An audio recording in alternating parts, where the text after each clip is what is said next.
Hello friends, welcome to దేవాంష్కా stories. వాళ్ళు ఇప్పుడు మీరు వినబోతుంది మిస్టర్ రాక్షస్ స్టోరీలో 47వ భాగం.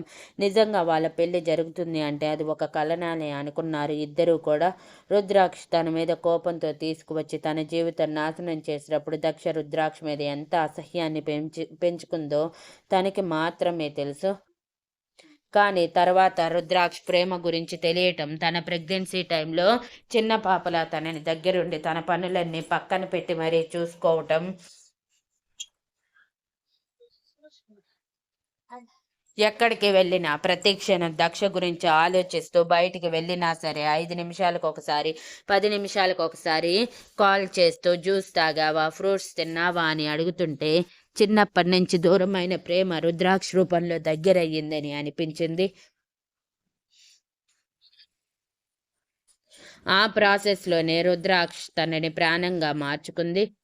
రుద్రాక్షని తన ప్రాణంగా మార్చుకుంది. తర్వాత అనుకోని పరిస్థితుల్లో రుద్రాక్ష దక్షని వదిలేయాలనుకున్న వెనకే శ్రీ తన సొంత అన్నయ్యలా దగ్గరికి తీసుకోవటం ప్రతి ఒక్కటి గుర్తుకు వస్తుంటే దక్ష ఒక్కసారిగా ఏడ్చేసింది. సడన్గా దక్ష ఏడవటంతో ఏమైందో అర్థం కాని మిగిలిన వాళ్ళు కంగారుగా ఏమైంది దక్ష అంటూ గుమిగూడితే దక్ష రుద్రాక్ష మెడ చుట్టూ చేతులు వేసి I love you Rakshas, I love you so much, నన్ను ఎప్పటికీ వదలకు, నువ్వు లేకుండా నేను బ్రతకలేను అని ఎమోషనల్ అవుతూ ఉంటే అప్పటి వరకు కంగారు పడిన రుద్రాక్ష నవ్వుతూ తన వెన్ను తడుతూ నేను ఎక్కడికి వెళ్తాను డెవిల్, నిన్ను వదిలి ఒక్క అడుగు కూడా వెయ్యలేనంతగా నాలో నిండిపోయావు, నేను ఎప్పటికీ నీ సొంతం అని తనని ఓదార్చి మిగిలిన వాళ్ళని వెళ్ళిపోమని చెప్తే దక్ష ఎమోషన్కి అందరూ నవ్వుతూ చూశారు. దక్షని ఓదార్చాక తన కన్నీళ్లు తుడిచిన రుద్రాక్ష మేకప్ అంతా పోయింది. చాలా చండాలంగా ఉన్నావు అని అల్లరిగా అంటుంటే దక్ష బొంగమూతి పెట్టుకుని ఎలా ఉన్నా పర్వాలేదు, నన్నైతే నువ్వు వదలవు కదా, చాలు అని అంది. పంతులు గారి ఇద్దరి వైపు చూస్తూ నవ్వుతూ ఉంటే మిమ్మల్ని ఏం చూస్తారులే, మీరు మమ్మల్ని ఏం చూస్తారులే పంతులు గారు, ముందు మా పెళ్లి చేయండి, తర్వాత మళ్ళీ నేను ఏడ్చానంటే ఈసారి ఆపటం నా భర్త వల్ల కూడా కాదు అనగానే అందరూ నవ్వేశారు. వాళ్ళు నవ్వటం చూసి దక్ష అలిగి మొహం తిప్పుకుంటే దక్ష మాటలకు పంతులు గారు కూడా నవ్వి ఎక్కడైనా అబ్బాయి పెళ్లి చేసుకోవటానికి తొందరపడతాడు కానీ ఇక్కడ అమ్మాయి తొందరపడుతుంది అని నవ్వుతూ చెప్పి పెళ్లి క్రతువులు మళ్ళీ మొదలు పెడతారు.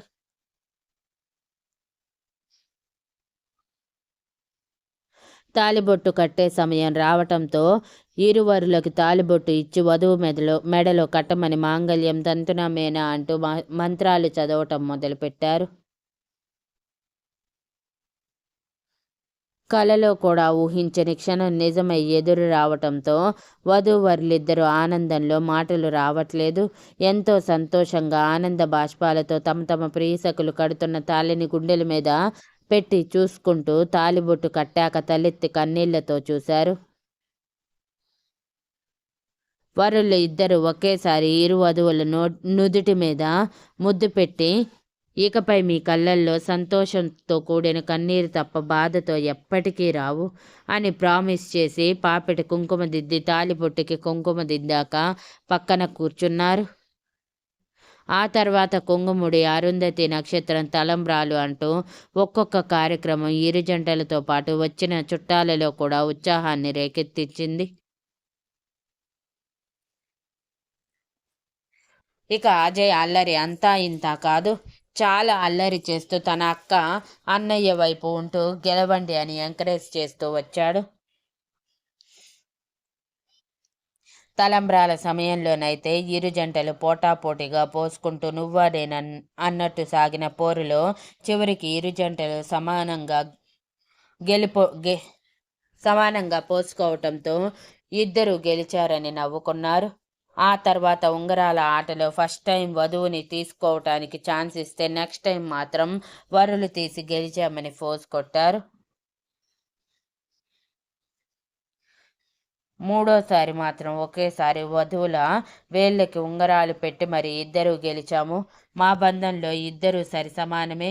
ఇక ఎప్పటికీ ఒకరి మీద ఒకరికి ఆధిపత్యం అనేది ఉండదు, ప్రేమ మాత్రమే ఉంటుంది అని సింబాలిక్గా చెప్పి అందరి కళ్ళకి అందంగా చిక్కారు. చివరికి మెట్టెలు కూడా పెట్టి పెళ్లి పూర్తయ్యాక పంతులకి భారీ మొత్తంలో సంభావన ముట్ట చెప్పి పెళ్లి మొత్తం పూర్తయ్యాక భోజనాలు కూడా గుళ్ళోనే పెట్టేయటంతో ఇరు జంటలకి ఒకే ప్లేట్లో భోజనం పెట్టి తినేలా చేశాక అందరూ రెడీ అయిన కార్లలో గృహప్రవేశం కోసం ఇంటికి బయలుదేరారు. రుద్రాక్ష్ బలవంతంగా ఇకపై శ్రీ వాళ్ళని కూడా తనతో పాటే ఉండమని చెప్పటంతో వాళ్ళు కూడా తప్పక ఒప్పుకున్నారు. పైగా ఆ ఇంటిని రుద్రాక్ష్ శ్రీధ పేరు మీద కట్నం కింద రిజిస్టర్ చేయించాడు. అంటే ఇప్పుడు రుద్రాక్షని శ్రీధ వాళ్ళతో పాటు ఉంటున్నట్టు. దానికి దక్ష కూడా ఒక్క మాట కూడా ఎదురు చెప్పలేదు. ఇంకా మంచి పని చేశావు అంటూ ప్రోత్సహించింది.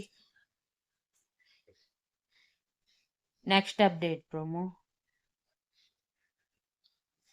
దక్షిని తీసుకుని ఫామ్ హౌస్కి వచ్చిన రుద్రాక్ష్ తనని డైరెక్ట్గా సమీక్ష ఎదురుగా నిల్చోబెట్టి మన బిడ్డ చనిపోవటానికి కారణం ఇదే అని చెప్పగానే దక్ష నమ్మలేక నిజమా అని అడిగింది.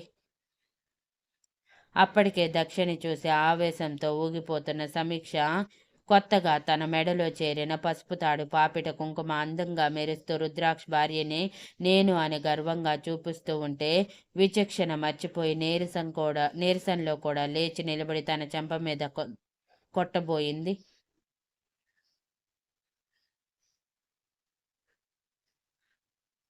ఇంటికి చేరుకున్నాక గృహప్రవేశం పూర్తయి ఒకరి పేర్లు ఒకరు చెప్పుకొని కుడికాలు పెట్టి లోపలికి వచ్చిన ఇరు జంటల చేత పూజ గదిలో దీపం పెట్టించి అమ్మాయిలిద్దరినీ ఒక రూమ్కి అబ్బాయిలిద్దరినీ ఒక రూమ్కి పంపించారు శ్రీ అమ్మగారు. ఆ తర్వాత చుట్టాలందరికీ సపర్యలు చేయిస్తూ బిజీగా ఉన్నారు. వాళ్లతో పాటు రామయ్య తాత కూడా. ఆయనకి ఎంత సంతోషంగా ఉందంటే తన కళ్ళెదురుగా పెరిగిన ఇద్దరు పిల్లలు ఇప్పుడు పెళ్లి చేసుకుని ఒక ఇంటి వాళ్ళు అయ్యారన్న సంతోషం నిండా ఉంది.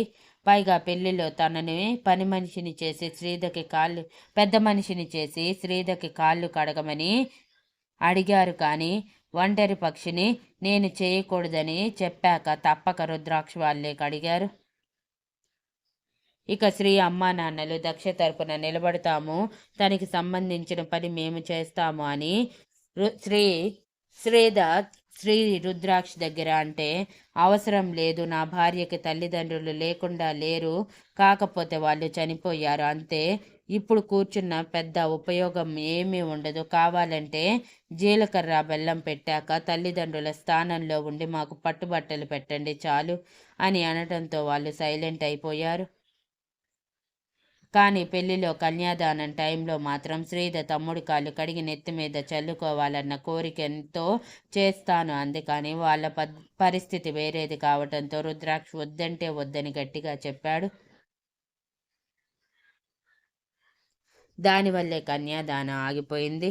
ఇప్పుడు సపరేట్గా తమ భార్యలు వెళ్తూ ఉంటే రుద్రాక్ష శ్రీల మొహాలు మాడిపోయాయి. కానీ తప్పదు, వెళ్లాల్సిందే అని ఎవరి రూమ్కి వాళ్ళు వెళ్ళారు. రుద్రాక్ష్ రూమ్కి వెళ్ళాక దక్షకి వెంటనే కాల్ చేశాడు. కానీ దక్ష శ్రీధర్తో మాటల్లో బిజీగా ఉండటంతో ఫోన్ లిఫ్ట్ చేయలేదు. పైగా సైలెంట్లో ఉండటం వలన ఎవరూ గమనించలేదు. ఇక ఆడవాళ్ళకి హెల్ప్ చేయటానికి వచ్చిన శ్రీ తల్లిగారు ఇద్దరి పూల జడలు విప్పటానికి హెల్ప్ చేసి వాళ్ళ చేతుల్లో సాదాసీదా చీర పెట్టి జీలకర్ర బెల్లం పోయేలా స్నానం చేయండి అని చెప్పి బయటికి వెళ్ళిపోతే ఒకరి తర్వాత ఒకరు స్నానం చేసి బయటికి వచ్చాక బెడ్ మీద కూర్చోవటమే దక్ష శ్రీధర్ చేతిని పట్టుకొని థ్యాంక్ యూ సో మచ్ వదిన, నీ ప్లేస్లో వేరే ఎవరైనా ఉంటే నేను చేసిన పనికి కనీసం నా మొహం చూడటానికి కూడా ఇష్టపడరు, కానీ మీరు మీ తమ్ముణ్ణి ఇచ్చి పెళ్లి చేశారు, నిజంగా నేను చాలా అదృష్టవంతురాలిని అని ఎమోషనల్గా అంది. శ్రీధర్ నవ్వుతూ ఎక్కువగా ఊహించుకోకు దక్ష, నేను కేవలం నా తమ్ముడి సంతోషం కోసమే ఆలోచిస్తాను, ఇది నా స్వార్థం మాత్రమే, నా తమ్ముడు నీతో ఉంటే సంతోషంగా ఉంటాడు, అందుకే నిన్ను ఇచ్చి పెళ్లి చేశాను, లేదంటే వాడు నిన్ను కనీసం దగ్గరికి కూడా రానిచ్చేవాడు కాదు, దగ్గరికి కాదు, నా విషయంలో నువ్వు చేసిన పొరపాటుకి భూమి మీద కూడా లేకుండా చేసేవాడు. నాకు తెలిసి ఇప్పటికీ నన్ను ఈ పొజిషన్లో నిలబెట్టిన వాళ్ళకి కఠినంగా శిక్ష వేసే ఉంటాడు. అది నీకు తెలిసే ఉంటుంది, కానీ నువ్వు చెప్పటానికి సిద్ధంగా లేవు. పైగా వాళ్ళు చేసిన తప్పులు వాళ్ళు అనుభవించాలి కాబట్టి నేను కూడా ఎక్కువగా అడగాలి అనుకోలేదు. అందుకే సైలెంట్గా ఉన్నాను అనటంతో దక్ష గుటకలు మింగింది. ఇంతలో శ్రీధ ఫోన్ రింగ్ అవ్వటంతో మీ అన్న మీ అన్నయ్యే కాల్ చేస్తున్నట్టున్నది అనుకుంటూ ఫోన్ చూసిన శ్రీధకి తమ్ముడి నుంచి కాల్ కావటంలో లిఫ్ట్ చేసి, ఏంట్రా అప్పుడే కాల్ చేశావు అని నవ్వుతూ అడిగింది. అక్క, అక్కడ నా పెళ్ళాం ఉంటే దానికి ఫోన్ ఇవ్వు అని కోపంగా అడిగాడు పళ్ళు కొరుకుతూ. రుద్రాక్ష ఏదో కోపంలో ఉన్నాడని అర్థమైన శ్రీధ నీకే ఫోన్ అంటూ ఫోన్ దక్ష చేతుల్లో పెట్టి బాల్కనీలోకి వెళ్ళిపోయింది.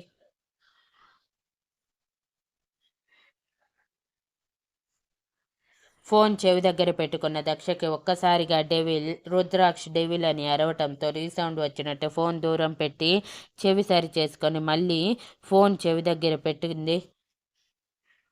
డెవిల్ మాట్లాడవేంటి అని రుద్రాక్ష మరోసారి అరవటంతో దక్ష విసుగ్గా, నువ్వు అరిచే అరుపులకి నా చెవి పోతుంది రాక్షస్, ఇంకేం మాట్లాడమంటావు చెప్పు, ఇంతకీ ఎందుకు కాల్ చేశావు అంటే, నువ్వు లిఫ్ట్ చేసి ఉంటే నేనెందుకు అక్కకి కాల్ చేస్తానే, నేను కాల్ చేస్తానని తెలిసే కదా సైలెంట్లో పెట్టావు. నాకు తెలిసే ముందు త్వరగా బయటికి రా, నేను బయట కార్లో వెయిట్ చేస్తున్నాను నీకోసం, ఎవరికి ఏం చెప్పుకుంటావో నాకు అనవసరం, 5 minutesలో నువ్వు బయట ఉండాలి అని చెప్పి కాల్ కట్ చేశాడు రుద్రాక్ష్.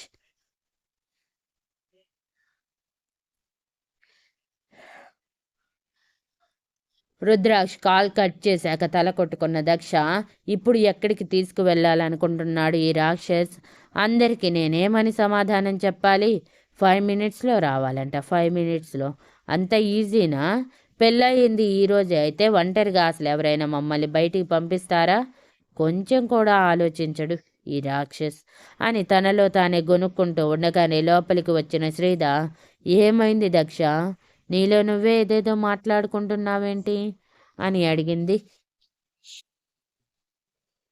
దక్ష కంగారుగా శ్రీధ వైపు చూస్తూ, వదిన నాకు ఒక హెల్ప్ చేస్తావా అని చేతులు పట్టుకుంది. ఏం హెల్ప్ కావాలి దక్ష అని శ్రీధ కళ్ళు చిన్నవి చేసి అడిగితే, పెద్దగా ఏం లేదు వదిన, నేను ఇప్పుడు బయటికి వెళ్తున్నాను మీ తమ్ముడితో, ప్లీజ్ అందరినీ మేనేజ్ చేయవా, ప్లీజ్ ప్లీజ్ వదిన, ఈ ఒక్క హెల్ప్ చేయి, వాళ్ళకి నాకు తెలుసు వదిన ఒప్పుకుంటావని, నువ్వు ఒప్పుకున్నావు అంతే అని నవ్వుతూ చెప్పి బయటికి వచ్చి చూసిన తనకి కిచెన్లో సౌండ్స్ వినిపిస్తున్నాయి, కానీ హాల్లో ఎవరూ లేకపోవటంతో హమ్మయ్యా అనుకుని ఎవరికంటా పడకుండా బయటికి వెళ్ళి ఆల్రెడీ కార్ స్టార్ట్ చేయటంతో ఉంచిన రుద్రాక్ష కారులో ఎక్కేసి రుద్రాక్ష మీద పడి కొట్టేస్తూ, బ్రెయిన్లెస్ రాక్షస్, వదిన దగ్గర బుక్ చేశావు నన్ను, నేను ఎంత కష్టపడి బయటికి వచ్చానో తెలుసా అని అరుస్తూ ఉంటే రుద్రాక్ష నవ్వుతూ తన 2 చేతులు పట్టుకొని, ఇలాంటి అడ్వెంచర్స్ లైఫ్ లాంగ్ గుర్తుంటాయి డెవిల్, సో ఫీల్ అవ్వకు, అయినా అక్క అర్థం చేసుకుంటుందిలే అని చెప్పి కార్ స్టార్ట్ చేసి రయ్యమని ఉరికించాడు. మనం ఎక్కడికి వెళ్తున్నాం రాక్షస్ అని దక్ష అయోమయంగా అడిగితే, వెయిట్ చేయి డెవిల్, నీకే తెలుస్తుంది అని స్పీడ్ పెంచాడు.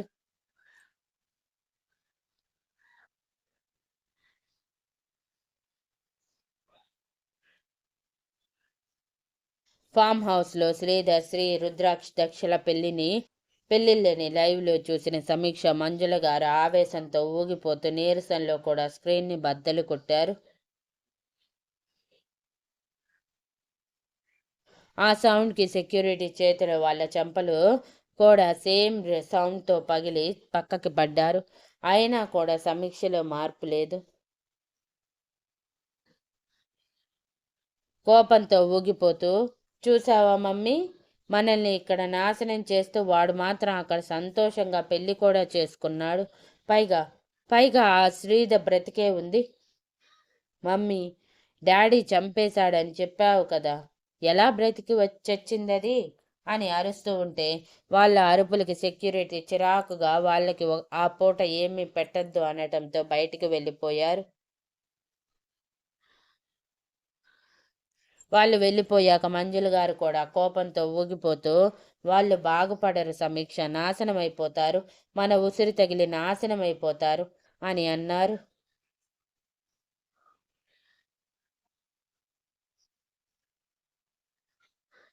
వాళ్ళు నాశనం అయిపోవటం కాదు మమ్మీ, మనల్ని నాశనం చెయ్యాలి అంటే మంజులు గారు మనం నాశనం చెయ్యాలి అంటూ మంజులు గారు ఏడుస్తూ, ఎలానే అసలు ఇక్కడి నుంచి బయటపడతామన్న నమ్మకం కూడా పోతుంది నాకైతే. మన పరిస్థితి చూసావా, చావుకి బ్రతికి మధ్య ఉన్నాము, తిండి తిని ఒక రోజు అయిపోయింది, నీరసంతో ఊగిపోతున్నాము, గుక్కెడు మంచినీళ్ళు తాగటానికి లేదు, ఈ ఓపికతో మనం బయటపడగలమా?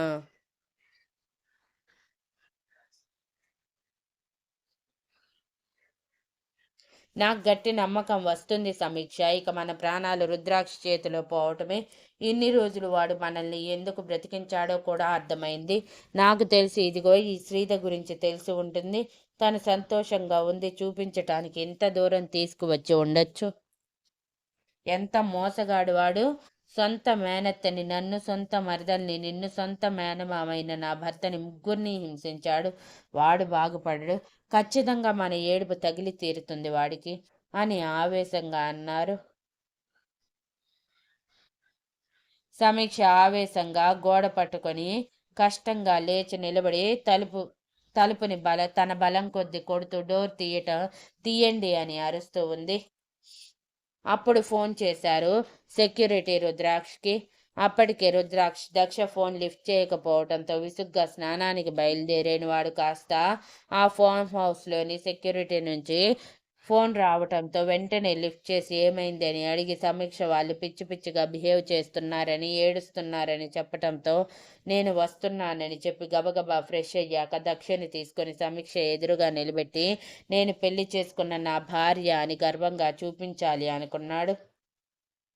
పైగా దక్షకి కూడా తన బీ బేబీని చంపింది సమీక్షనే అని చెప్పేయాలని ఫిక్స్ అయ్యాడు.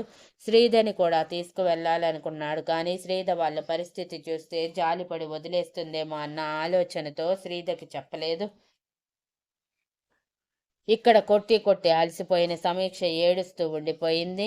తన ఏడుపు చూసి తల్లి ఏడుపు ఇంకొంచెం పెరిగి నీరసంతో ఏడుస్తూనే ఉండిపోవటం జరిగింది.